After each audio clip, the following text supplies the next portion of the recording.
On behalf of Victor Bockris and Marcia Resnick, I'd like to welcome you all to this fabulous book launch. I'd like y'all to gather around here in front of this table.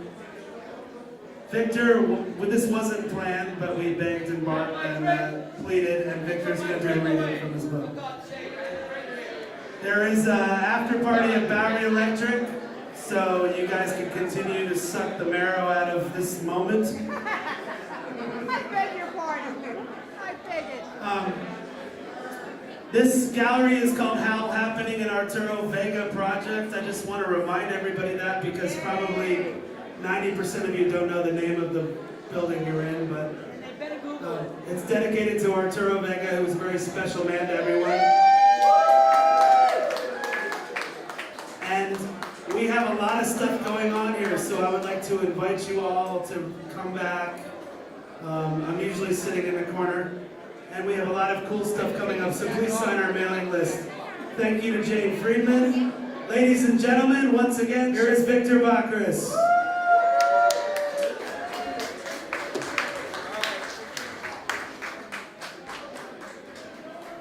Marcia Resnick began working on this book in September 1977. That was the beginning of a particular period in the history of New York arts, where you had this terrific arc from 77 to 82 or 83, was really, I think, one of the most remarkable times in the history of the arts, which has gone somewhat unrecognized, because what you had in those years was the extraordinary,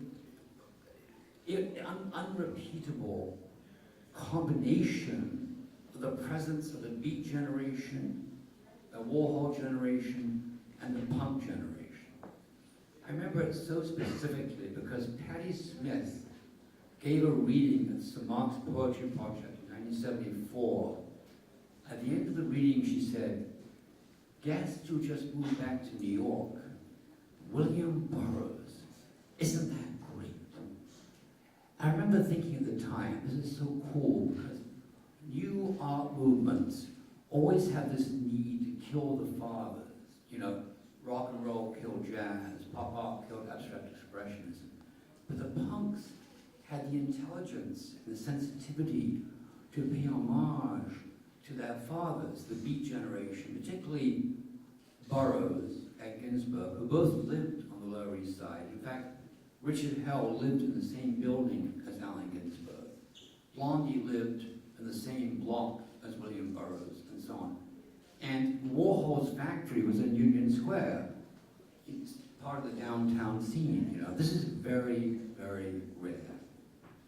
When Resnick began this book, her concept was to take it a step beyond her previous book, Revisions, which was a study of going through puberty, and confront men. Women photograph men as opposed to men photographing women. And she started with the exhilaration of punk rock. In those days, punk rock was by far the most exciting thing happening in New York. It was so exhilarating. It electrified the city. And it brought together a whole new generation of people. I call the Beat punk generation. This generation really started in 77. And unfortunately, it fell down in 83 with the combination of the heroin epidemic and the AIDS plague, which decimated and essentially destroyed the whole lifestyle of the counterculture. This was the climax of the counterculture, which began in the late 50s. So this book is not only a work of art, it's a work of anthropology.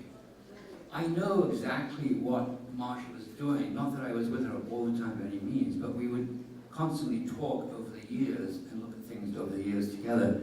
And she started off confronting punk rock musicians, the beauty of sexuality, the glamour and glory of punk was an extraordinary thing. But in 78, she began to branch out and recognize that Andy Warhol was a punk, that William Burroughs was a punk, that Muhammad Ali was a punk. If you look back to their early press, they were actually whole punks. by Time magazine. I think Andy was called Puke's Band Boy. And suddenly Ali, when he became Ali, was a punk. So this sensibility that informs this book and sets this book on fire in a sense is a very deep part of our artistic history. And I think that the most fascinating thing about those years was you really had people totally dedicated to the life of an artist. The artistic way of life is a lifetime commitment to what you do, regardless of what happens. And it happened to catch fire in those years. The New York punk movement was an art movement. There's a big difference between New York punk and London punk, LA punk. New York punk was an art movement, and it gelled. Essentially, it's neo-beat. It gelled with those different generations, so it gave it an enormous amount of strength. The book also, the way the book is constructed, it begins with a study of the beats including the 60s, Warhol and Jagger. So this is the beginning, sets the ground for the book. Then you go into punk rock. Then you have a chapter on Johnny Thunders. And the chapter on Johnny Thunders is a very telling pivot in the book. Because at the end of the book, you have a chapter on John Belushi. These are the two Johns in the book. Both of whom died from an overdose, but actually not, John Belushi was not a junkie. He just happened to fool around with heroin the last 3 days of his life, and it killed him. Johnny Thunders was not killed by a heroin overdose. He was killed by being spiked with really bad acid and ripped off in his hotel room in New Orleans. But these two figures, it's obviously she's dealing with the fact that heroin was an overriding part of that scene. And I think that I want to say two things about that. One is that when a heroin supermarket gets put down in a neighborhood clearly protected by the police, that's the reason it's put there is to destroy the people of the neighborhood. They've been doing it for 100 years. It's an exercise in destruction. So that was an extraordinary thing, that heroin neighborhood thing was put in the punk neighborhood, the Lower East Side. And then heroin is so misunderstood because I think the really frightening thing about heroin is that it gives you extraordinary abilities. And if you look at the lives of so many great artists, Charlie Parker, Keith Richards, etc., you see an enormous growth in their work. You see an enormous stretch in their work, way beyond anything they did before. And then you see a complete drop-off, almost an inability to work. If you look at the Stones, it goes from Beggar's Banquet to Exile on Main Street, and then Goat's Head Soup, And so people are very easily seduced by this, the most seductive drug of all time. And it did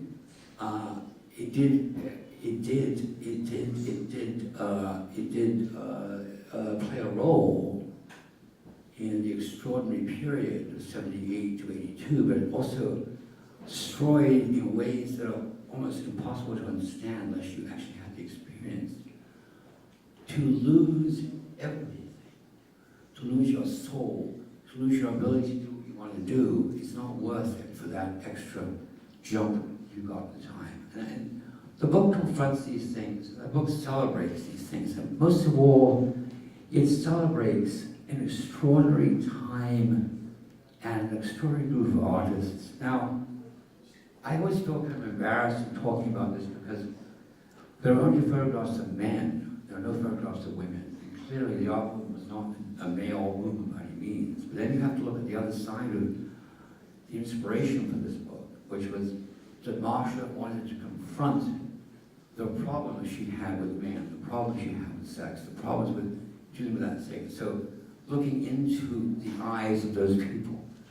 The one thing, the one line of continuity through this whole book is every single subject in the book is reacting to Marcia. And Marcia had a style of photographing people, which essentially was a dance. It was kind of a dance. It was a dance of seduction, but a fantasy seduction, not a real seduction, but a fantasy seduction to achieve a photo image. She would start sometimes from 20 or 30 feet away from you and glance toward you from different angles. She would end up sitting in your lap or leaning over your head. She'd come very, very close at the last moment, and she would achieve that shot which she earned from the thing. But the session is a collaboration. And collaboration is the key to life. I think it's the most important thing I would hope you would take away from tonight is the understanding that collaboration is everything. I remember when I started talking about collaboration in 1971, it was a dirty word. It was a dirty word because collaboration in those days was associated with French women who slept with German soldiers during the war. They had their heads shaved, they were abused in the street. Collaborators, right? But life is collaboration. Everything is collaboration. Making love is collaboration. Working is collaboration. Having dinner is collaboration. Anything you do, unless you want to do it completely on your own, is collaboration. It's such a rich vein to mind and to understand. And of course, portrait photography is kind of ultimate collaboration because the concept of a subject and an artist capturing the subject is kind of a classic form of collaboration. But collaboration is not just a work of art. Collaboration is really a daily thing. I wrote a poem in 1972 which was inspired by Muhammad Ali and Andy Warhol. It goes, in America, all we do is work. Everything we do is work, in the best sense of that word. When Andy went out at night, he would always take with him a tape recorder, cassette, a camera, film, and he would tape record, he would photograph, he was always constantly working. And at the same time, it was a party. It wasn't like, oh my God, it's about work. It was fun. And Muhammad Ali did the same thing at his training camp, which he just opened when I met him in the Fighters Heaven in Deer Lake, Pennsylvania. He had fun. He had fun training. He loved it. He created an environment not unlike the factory. This concept of these collectives, you know, it goes back in history to the Bauhaus. The whole concept of collective art is an extremely valuable concept. And Warhol, everything Warhol did when he started making films, when he opened the factory in '64, became a collective. You know, he actually did a trilogy of work. He wrote a novel called A Novel, which I highly recommend. It's the best book ever written about the Warhol factory. Hardly anyone's ever read it. It's difficult to read, but it's really, really worthwhile reading that book. And that's the book on which Chelsea Girls is based, on which the first Velvet Underground album of Monica is based. The album is the album of the book, and the film is the film of the book. And that was a trilogy. And, you know, it's all made by the same 12 people. 12 people who read the book, who made the record, who made the film, you know. I celebrate collaboration tonight. I celebrate collaboration with you. I celebrate being here with you as part of the collaboration. And I celebrate Marcia Resnick as not only an artist, but an anthropologist of importance. I think this is the beginning of a new period for all of us. And hold on. Remember the values of the counterculture. An international group of non-political, non-religious, non-military people changed the world by relating to each other. We are now so separated. We are so separated. We don't travel. We fear to go abroad. As Americans, we're targets. But don't ever let that bullshit stop you from traveling. Don't ever stop you from recognizing the true values in human life are enormous. It is still possible. The counterculture was the greatest human endeavor ever made.